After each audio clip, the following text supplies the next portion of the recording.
আসসালামু আলাইকুম বন্ধুরা, আসিয়া কিচেনে আপনাদের স্বাগত জানাই। তো আজকে আমি বানাবো আলুর চপ। আলুর চপ বানানোর জন্য আমি নিয়ে নিয়েছি 2 কাপ মতো বেসন।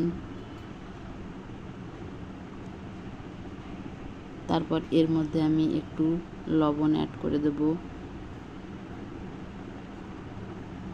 তারপর হাফ চা চামচ হলুদ গুঁড়ো অ্যাড করে দেব। তারপর একটু জল দিয়ে আমি মিশ্রণটি বানিয়ে নেব। একটু একটু জল দিতে থাকবো, একবারে দেব না। মিশ্রণটি পাতলা হয়ে যেতে পারে, সেজন্য আমি একটু একটু করে জল দেবো। এর মধ্যে আমি একটু লাল মির্চ পাউডার আমি অ্যাড করে দেব। তারপর আমি ভালোভাবে এটিকে মিক্স করে নেব।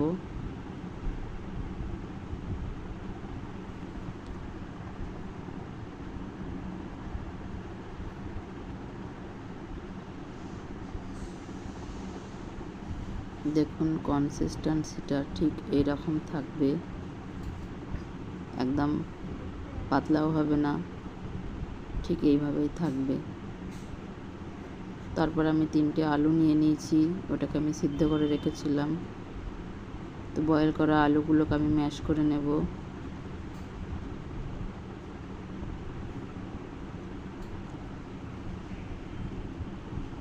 তারপর এর মধ্যে একটু লবণ দিয়ে দেব হাফ চা চামচ, একটু হলুদ গুঁড়ো হাফ চা চামচ, হাফ চা চামচ লঙ্কার গুঁড়ো দিয়ে দেব,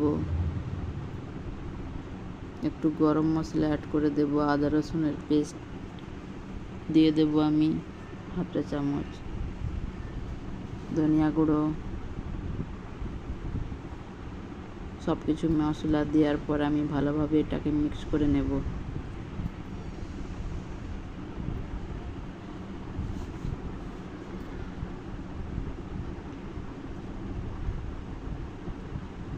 তারপর আমি কড়াইতে একটু তেল দিয়ে দেব।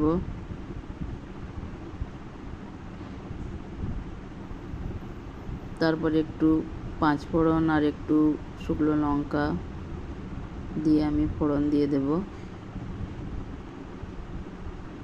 ম্যাশ করা আলুগুলো আমি এর মধ্যে দিয়ে দেব।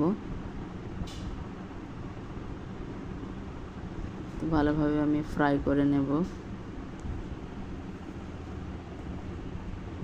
তো বন্ধুরা, আপনারাও বানাতে চাইলে এইভাবে বানাবেন, একদম বাজারের মতো কেনা চপ যেমন আপনারা বাইরে বাজারে কিনে খান, ঠিক সেইভাবে একটু লাগবে, খুব সুন্দর স্মেল থাকবে।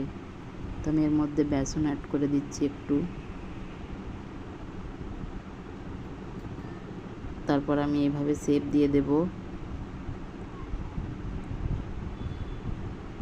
তারপর আমি বেসনের মধ্যে আমি ডিপ করে ফ্রাই করে নেব এবার। তো খুব ইজিভাবে হয়ে যাবে এটা।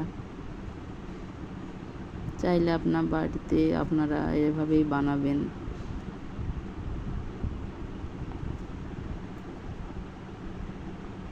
প্রায় আমার ফ্রাই হয়ে গেছে চপগুলো। তো বন্ধুরা দেখুন, খুব ভালোভাবেই হয়েছে। আমার চ্যানেলটিকে আপনারা সাবস্ক্রাইব লাইক করতে ভুলবেন না, অবশ্যই সাবস্ক্রাইব করে দেবেন। বিকেলে চা নাস্তার জন্য খুবই ভালো লাগবে। খুব সুন্দর হয়েছে। আল্লাহ হাফেজ।